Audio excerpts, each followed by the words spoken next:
Peace and blessings. Welcome to my channel.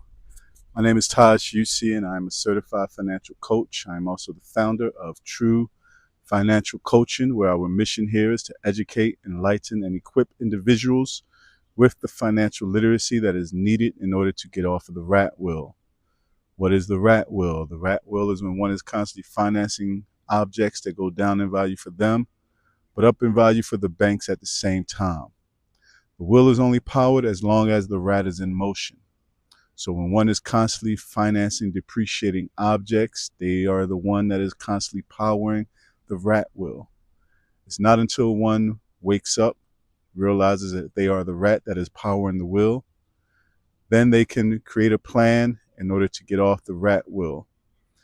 Once they create their plan and implement that plan, then they become free to do what they want, when they want, instead of having to do the things that they don't want. Today's video is the final part of the financial coaching seminar that was held in Baltimore, Maryland on May 3rd. Once again, I would like to thank the Baltimore Temple for hosting this event.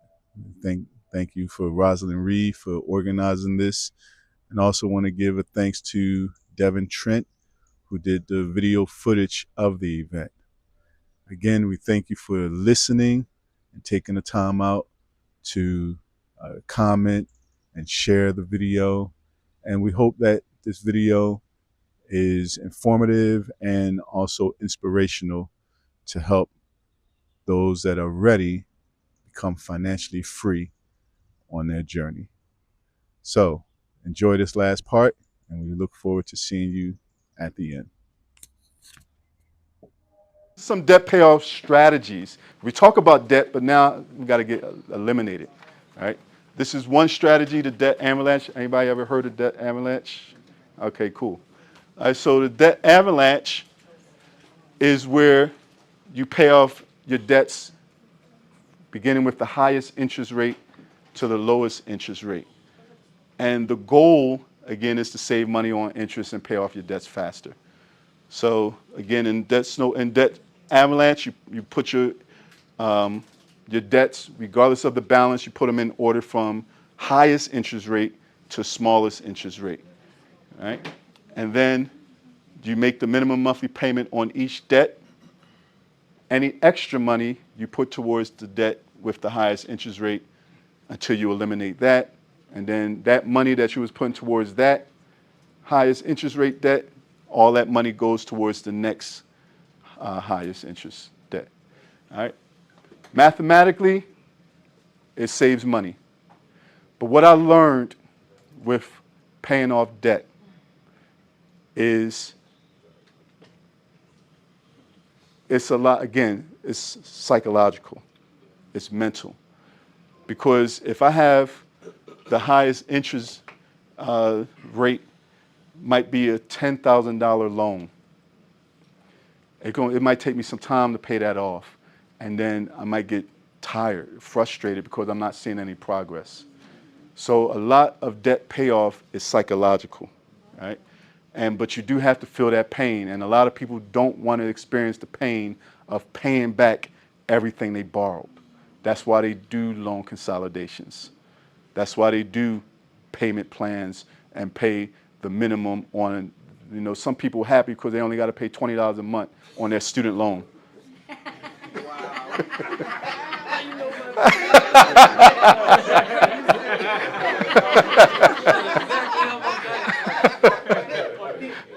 I know, because that was me. That was me.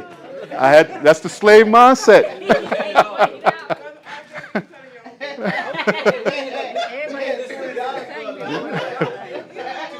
But again, mathematically, you are saving money on interest. But again, it's a lot psychological, right? I see some people copying. I'll leave it up for a while. And any questions while people are still copying this? Yes, sir. I heard a brother once told me, if you look like you, well, you. A brother once told you what? That he looks like me? And brothers told me, say, well, I got this rat. It's chasing you. You're spinning this wheel, and you constantly going at it. So I said, well, man, we just bought a house. I'm 60 years old. You know, why did I buy a house? You know, and I was listening to what you said. You said, well, why don't you, the mortgage is $1,500. Why don't you pay $1,700? And that $200 that you pay on that interest, it will help knock your house down in 10 years. Yep. I'm listening to brother there. What are you talking about? Instead of 30 years, you're paying that off in 20 years. Right. So I said, man. But I wanted to ask a question. What if you pay that $1,700 every month? Right. $200, like you said. Extra goes to the principal. To the principal. Right. And then get down, I'm 70. And then you what? I'm 70 now. Okay, you said, right. And I can't do that. You can't do that anymore, then you just do the best you can. But you, I would have to see your personal finances, because there's always room in other areas that you can cut down off. And I'm gonna be honest with you, I'm gonna tell you this, because I've been dealing with a lot of people lately. A lot of people have been reaching out to me. And what I do is, the first time I talk with them, I just listen, get some numbers, listen. After that, if they want to follow up, I tell them to send me their bank statements, 3 months worth. And I'm gonna get into that. And a lot of times, how many people here look at their bank statements? Good. Because you got a lot of people I deal with, they don't even look at their bank statements. They don't even look, they don't even open it. But I'm gonna say this: I've dealt with people, and when I look at their bank statements, and then I go through it with a fine-tooth comb, and I categorize everything based upon their bank statements, and then when I meet with them, follow up, I present that information to them, and they're blown away because they see they put so much money into areas that they didn't even realize they were spending money on. One of those is eating out. DoorDash, Papa John's, Popeyes. Folks you'll be surprised. The amount of, exactly, Amazon, that's another one. You'll be surprised how much money people spend on eating out. And one of the reasons is because they always swiping or pressing enter. And and again, part of paying off debt is feeling that pain. It's easy to swipe and not feel anything. But when you handing over physical money, you're going to feel that. So that's something, if you don't look at your bank statements, look at your bank statements. And we'll get into that. All right, I'll move to the next strategy. We're almost done. Some people is Amazon, like my husband. So the second debt payoff strategy is called the debt snowball. Anybody familiar with that? Good. This is what I used. And this is what I recommend. All right? And the reason why is because with the debt snowball, you put your debts in order from the smallest debt to the largest, regardless of the interest rate. And what it is, the goal is to get, again, those quick wins. Because, again, part of paying off debt is feeling that pain, but it's also psychological. So if I see that I had this debt that I've been carrying for 3 years, this $400 credit card that I've been paying on for 3 years, but when I, use the debt snowball and I see that go away, that's going to motivate you. You see, man, I knocked that off. Let me go on to the next one. Then you knock that off. It's like baby steps, right? Little things. So you organize your debts in order from the smallest to the largest. You make the minimum monthly payment on every debt. Any extra money that you have, and believe me, you will have extra money. If you create it, and we'll get into that. But because people say, I don't have no money to put no extra towards. Yes, you do. We all do. We all do. We all do. And I'm going to share something when we get to the next slide. So, but any extra money you put towards that smallest debt, right? Once you pay that off, all that money you was putting towards the smallest debt now carries over to the next debt. So you're paying extra plus the minimum to that next debt, and you're still paying the minimum amounts on the smallest debt, on the other debts. That's me, yes. That's my. So just my story, I had 9 debts when I started my journey, right? 9 debts: student loans, car loan, some past due utility bills, right? That's debt. My mortgage, right? 9 of them. I eliminated. I was going hard at it. I eliminated 4 of them in maybe 2 months' time. They were small ones, but I've been carrying them for a long time. But I didn't have a plan. I didn't have any, direction. So, but once I made a plan and had direction, I knocked those debts out in no time. Then I was able to, pay off my, other loans. But I had 9 of them, right, to start. But it works. And when I saw that first debt go away, man, I was so happy. I was so happy. Yes, yes, Karen. You know what, with you saying that, and that's Snowball. because years ago, I got that from Dave Ramsey. Exactly. And I shared it with people here in the system. Yep. And I'm telling you, what you're saying is correct. I'm a living witness. I did it a few years ago. Nice. And I was getting happy every time. I mean, excited. Nice. It worked. I mean, I'm Yeah. saying credit score went up. Yep. You said it's not that. Yeah, but you're right. That's a good I point. mean, it was just like phenomenal. Yep. So I got to do it again. Yeah, and that's another good point. Many people go to credit repair companies. All they're doing is just sending letters to companies, right? Right, but you can't repair your credit unless you pay off the debt. That's it. That's the bottom line. You can write all the letters that you want. That's right. That's what it starts. And also I said it's psychological. It's a mindset. If you change your mind, my wife Teresa, she told me the same. If you change your mind, you will change your life. And that's the truth. That's with anything. You want to even look, it's spiritual. We all here because we had a change of mind. And we see the change in our life. But even from natural perspective, anything, change your mindset, your whole life will change. And that's what it starts. That's where it starts. And this is why I like the debt snowball. Because if you are trying to get your credit score up for whatever reason, just pay off your debt. That's it. Just pay off the debt. And your credit score will just shoot up. And I'm in full disclosure because I don't mind, because the credit score don't mean nothing, right? It's only important. It only means something if you want to get more debt. That's all it is. If you want to get more debt, then you worry. But I'm not worried about credit score because I don't want more debt. I don't want any debt, right? But when I started my journey, and I'm not ashamed. I'm not ashamed because this is part of my journey, and this is why I'm here, right? I had a credit score about 543. That's low. I had a 543, and I'm not saying this to brag because it don't matter.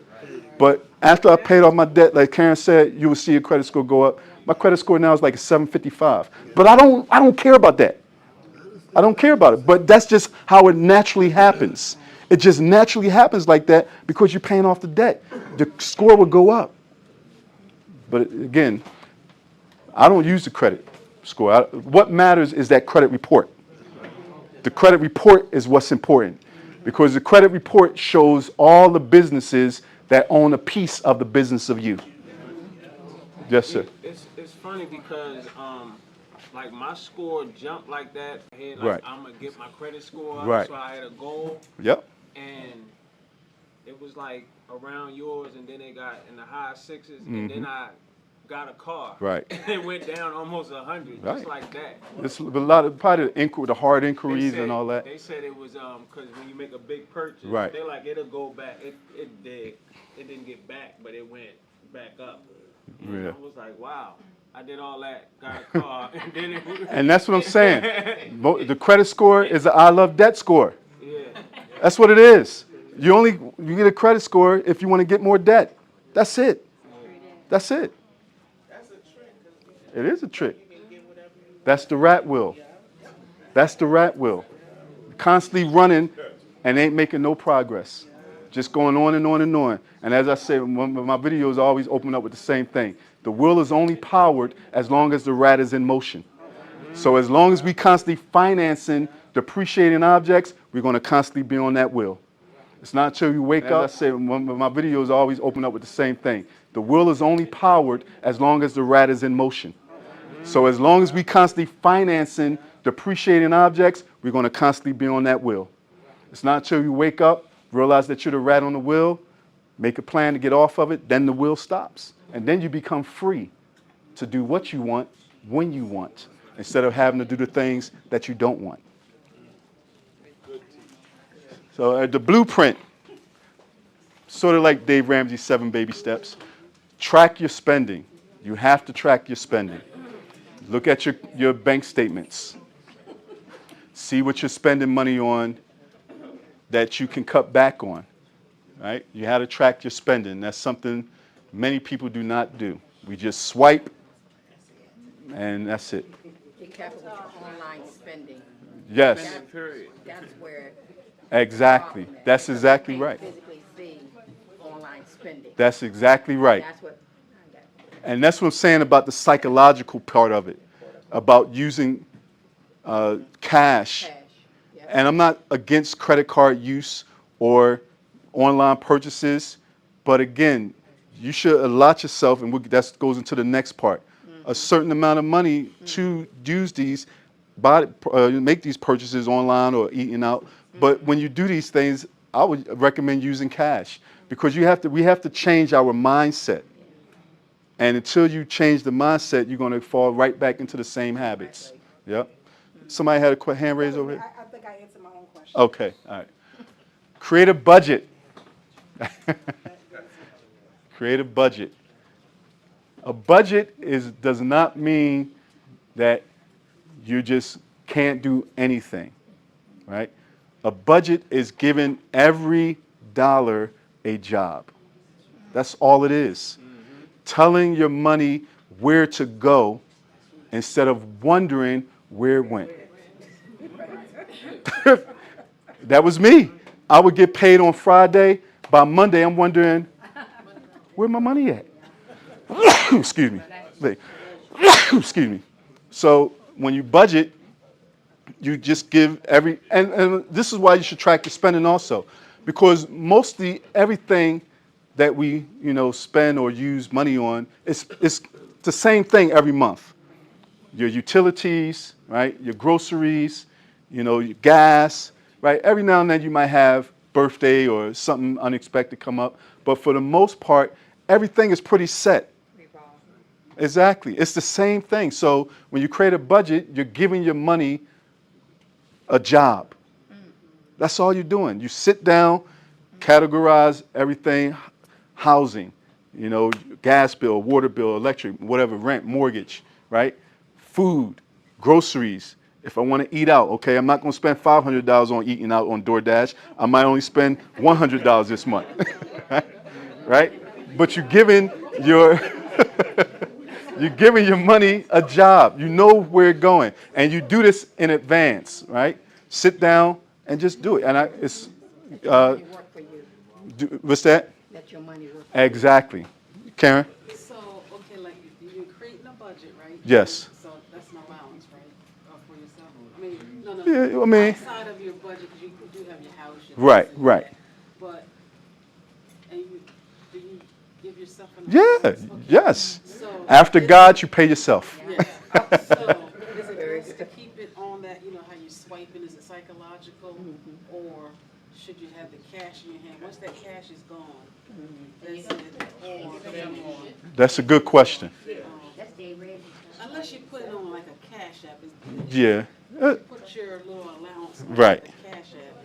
Once that's gone, That's it. that's it. Yep. You was gonna say something, Ross?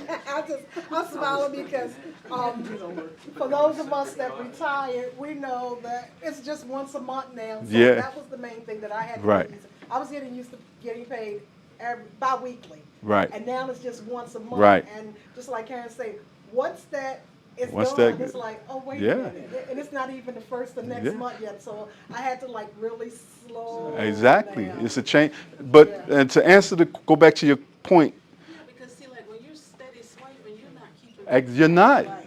And I know I'm guilty of that. I'm Yeah. not keeping track, and then if you go back and you say, I spent this. Yep. One thing that I recommend with people I work with, especially when I see their spending habits on there, because the bank statements don't lie. And I'm telling you, I see people spend so much money, and when I show it to them, they're like, the same thing you said, I spent that much. So those $2 candy bars add up, you know? But so what I recommend to people that I see, because it's a change of mindset you got to have, is I tell them, look, those things that you have to spend, like your utility bills, just pay that with your card, right? But when it comes to like gas for your car, even grocery money, because a lot of times people will go to the grocery store every day and they swipe in the card and don't realize that it's adding up. So what I do is, like, again, allot yourself a certain amount of money for like groceries, for eating out, for gas, whatever. Take that money out the ATM. Put them in envelopes. I'm gonna have an envelope for groceries. I'm gonna have an envelope for eating out. I'm gonna have an envelope for gas. I'm gonna have an envelope for whatever. Something that's not like a bill that you have to pay every month. And then if you put $400 for household gross food, not for, I wouldn't, no $400 for just eating out. I would not advise. But if you have, like, whatever your budget is, if you put $400 in that envelope once, because now I'm seeing this money dwindling. And I'm going to be more cautious with spending this money because I know it has to last me 2 weeks till I get paid again. So that helps condition or reprogram the mind. Because again, swiping, you don't feel that pain. But when you handing over that cash, you're going to feel that. And you're going to be slow to say, well, you know what, let me stop at Starbucks after work. But when you look at your envelope and I only got $7, I might got to go buy Starbucks. Or make my own Starbucks.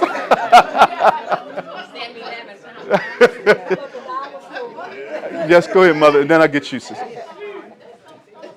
What do you recommend to set aside for birthdays, anniversaries? Yeah, I mean, That people have large Right. families, and you want to give your grandchildren a birthday gift, and your parents, if you still have a Right. gift. Those gifts, Right. gifts, it's always every Yep. month. And the thing is, I'm be honest with you. If you're trying to get out of debt, I got to just say happy birthday.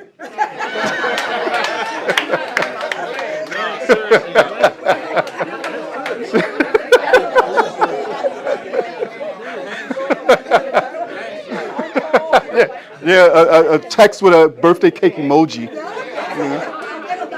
Yeah. But again, that's if you're trying to get out of debt. And that's the thing, we got to be able to tell people, I don't have it. Don't worry about trying to impress people. Because at the end of the day, you have to live with this situation you're in. So, you know, certain individuals that may be closer to me, I may give them a little something during that time, like my son, my children. But everybody else, happy birthday. I'm praying for you. Pray the Lord bless you with many more.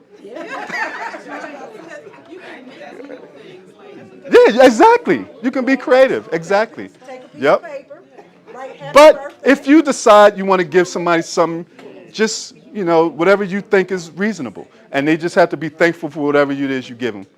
All right? My sister right here, and then we're going to keep going because we're getting close to 3. So I took the Financial Peace University Good. course by David Ramsey Yep. a few years ago, and he suggested using the Every Dollar app, similar to Exactly. what you're saying, because with the budget, even your bills, your tithing, all of those Yep. things, every dollar has to have a place. Exactly. So I did for maybe like a year, I did the envelope system. Good. But for me, it didn't work out because of the little change, you know, when Yeah. you get $1.87. Right, and right, you right. lost it, Yeah. and things like that. So then there was this other app, it's Mhm. called Rocket Money. I heard of that It's as well. very electronic. Right. And what it does is it categorizes your spending. Where Mhm. It's like, okay, if I say I have $300 for eating out, Right. even if I use my debit card or my Okay. credit card, you link them all to Nice. the Rocket Money. Is app, that and free? it breaks it, yes. Okay, So good. they have the free portion and the not so free Right, portion. right, right.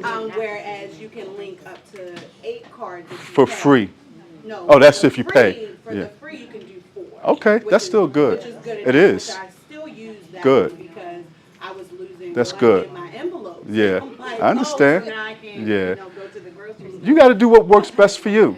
You Rocket, yep. Rocket Money. And- And it just breaks it up. Even when something comes up that's not categorized, Right. you have to put it in there whether Good. you go to Ross, they'll say what category Good. does go in. So it keeps you on track with your budget. Whatever works for you, the point is to have a plan.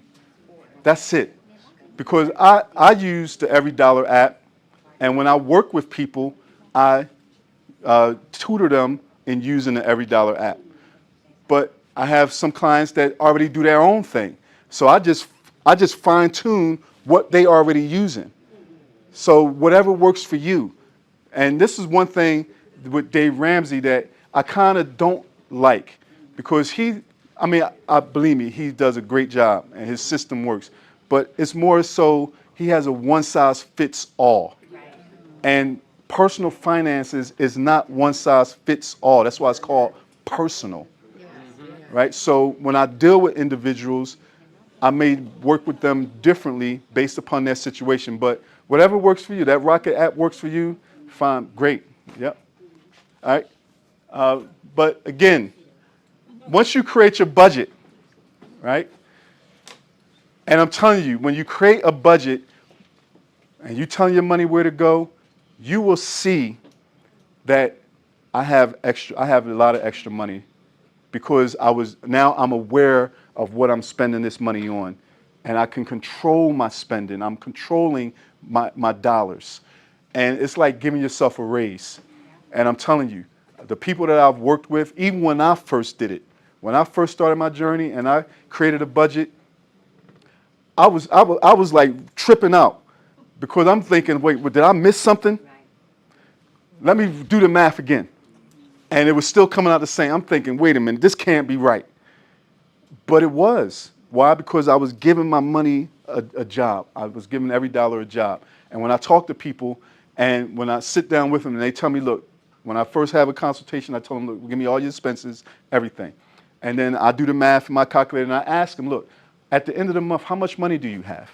And they tell me, and I say, well, this is what I got from based upon what you showed me. And they like, how I got that much? So now the question is, where's that money at? Exactly. What are you doing with, where's that money at? And it's not until you create a budget that you can see where that money is at, and you see that you have that extra money, where now you can start saving. And a starter emergency fund, you know, again, Dave Ramsey says $1,000. It depends on the situation. $1,000 may not be enough for some people. If you're young, living at home, you probably don't even need $1,000 to save to start off with. But you should have something, because in this process of paying off debt, you want to have an emergency fund established, a small one, so that if something happens, you don't go back to using credit cards, because now you're just digging yourself a deeper hole, right? So have that starter emergency fund. According to one statistic I saw, I think it said like 6 out of 10 people don't even have $400 to save for an emergency.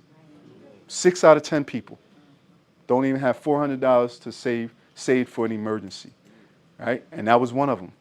I was one of them. When I started my journey, I saved $1,000. I said, the devil is a liar. I saved $1,000.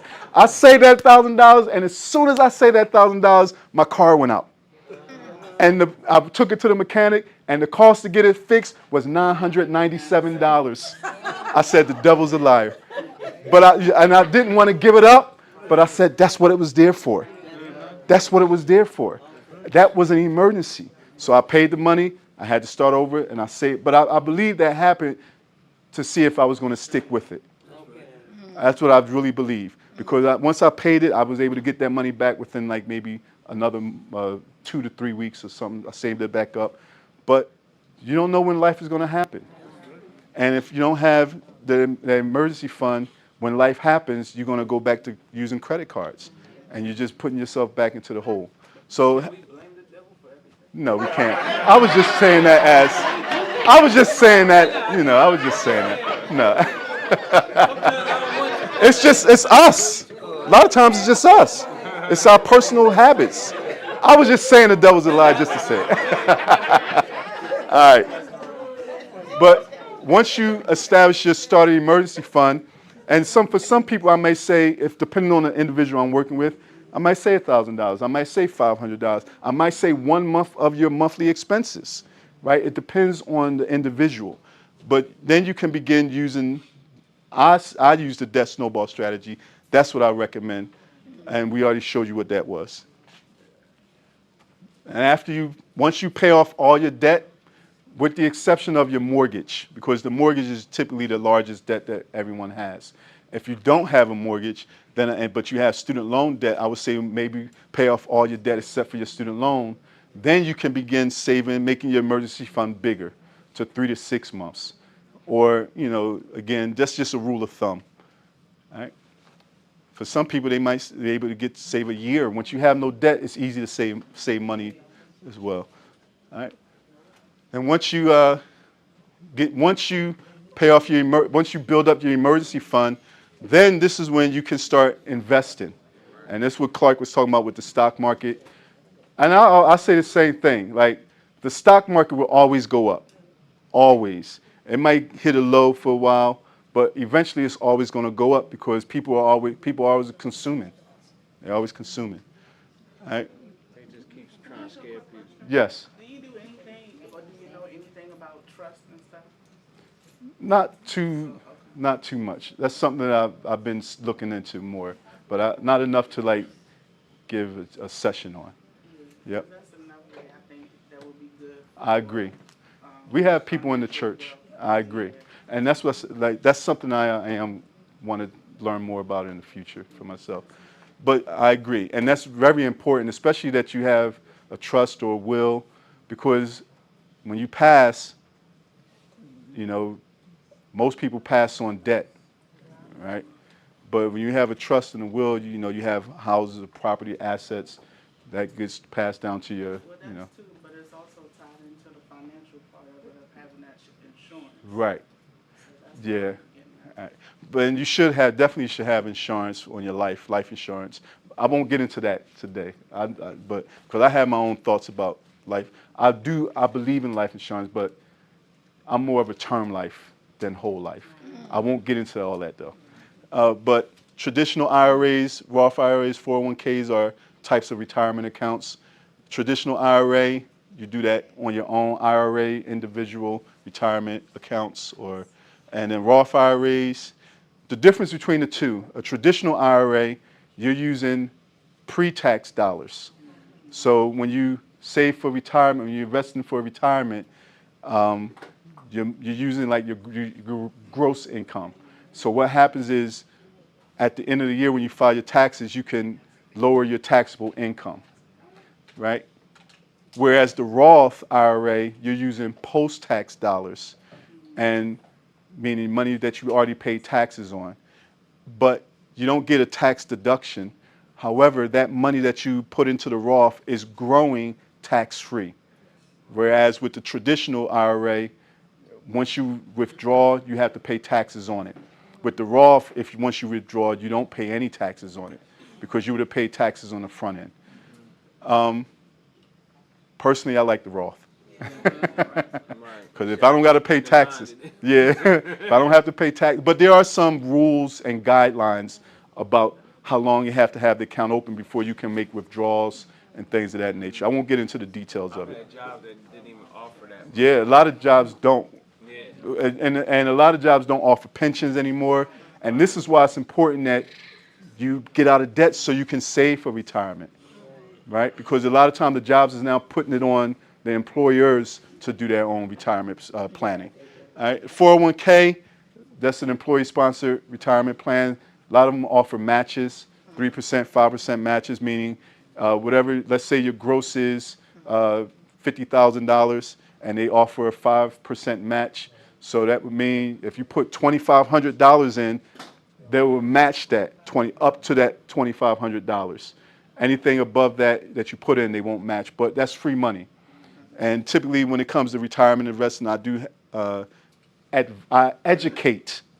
I don't advise what to put your money into, but I educate. All right. Clark, you had a question though about the stock market though. No, I was just saying that they saying it's crashing or it's Yeah. gonna crash, but you know we just have to be mindful of Satan's devices, and just know that God has got us. And, Right. Just be aware that it's not gonna crash. I agree. Yeah. And if it do, it's going to always go back up. Always. Always. The stock market, unless there's a nuclear event, the stock market will always go back up. And you got to look at it like this. If you are into the stock market, when the stock market is down, that's the time to buy. That's like it's like getting a discount. Getting a discount. But you got to be patient, right? Unless you got a little bit and it crash and you lose You lose that, yeah. Yep. The last thing, once you get to that point, you're free, right? You escape the rat race. You're free, right? Free to do what you want, when you want, instead of having to do what you don't want. You can do exactly. And like I said, I took that sabbatical because I didn't have any debt except for my mortgage, and I was able to do that. And I'm telling you that time off.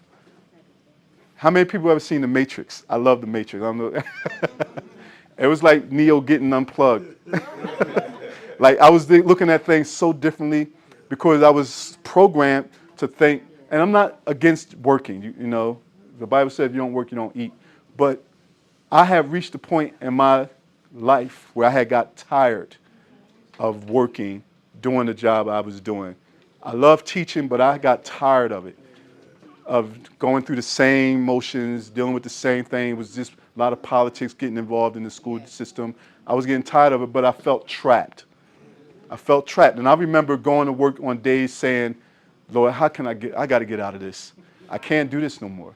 I was looking for some type of windfall of money. I know I couldn't play the lottery, but I was still looking for something. Lord working in mysterious ways. But I was looking, but I didn't realize that it was right within me. I was the one that was determined whether I'd be free or not. But I couldn't be free with a lot of debt. So I have a plan. And there's a saying, if you fail to plan, then you plan to fail, right? Have to have a plan. And that's what this is. It's a plan. All right? So. Hey, can I say something, John? Yes, sir. When the scripture speaks about owe no man, that's another way. Oh, no man. That's exactly right. That's exactly right. Bible say, oh, no man. That got the banks. Anybody. And that's how you be debt free. Oh, no man. Yep. So if you're interested in reaching out to me, you just got a question, you can, my email's up there, my website, I have a YouTube channel. This has been nice. I appreciate that. Thank you. Welcome back. Again, thank you for taking the time out to watch the video. We hope that the information that was shared in this video was helpful and will become useful to you as you continue or start your journey. One thing that was mentioned in one of the parts was about the average salary, the average income of a U.S. household was about $5,000 a month. And we broke down all the key stats with the debt as far as the mortgage or rent, car payment, new and used, student loan, credit card. Those were just the debt factors, numbers. But what I didn't mention in that video was also the expenses like the groceries and utilities, things of that nature. And when you add all that in with the debt and take that from the average income, you're going to have a negative number. You're going to have a negative number, which means that your money going out is more than your money coming in. And this again is on average. So the average American is overspending. And a lot of the spending again comes from debt, comes from not, or overspending comes from not creating a budget. And this is why, I stress the importance of having a budget. And like I said in the video, the budget is not a restrictive thing. It's a tool to help you organize your finances so that you know where your money is going instead of wondering where it went. So this video, again, I want to thank the Baltimore Temple for allowing me to come and share information. One brother told me, he said knowledge, they have a saying, knowledge is power. Brother added to that and said, knowledge is potential power. And when he said it, it was like, wow, that's really enlightening, because knowledge is potential power. Meaning, if one doesn't put that knowledge into action, then it's just going to sit there. It's just going to rest. It has the potential of giving you power, but if the knowledge is sitting there, you're going to remain in the same state, the same condition. So what I do here is I create a plan, help you create a plan for yourself, but it's up to the individual to implement that plan, so that now through the implementation of the plan, now they have the opportunity to be free. And as I often say, this is not something that's going to happen overnight. It's a process, but one must stick with the process and be consistent in it. And in due time, you're going to see results. You're going to see results. And like I said, I've shared my journey on this video. I shared my journey in previous videos, and I will continue sharing my journey because I'm a living witness. I'm a living witness of what a made-up mind would do, and consistency and discipline, the changes that it produces if you stick with it. So as I often say, and as I always say, if you're ready to become free to do what you want when you want, instead of having to do the things that you don't want, and you're ready to invest in yourself, come visit me at truefincoaching.com. Set up your consultation so we can get you on your journey to becoming free. Peace and blessings.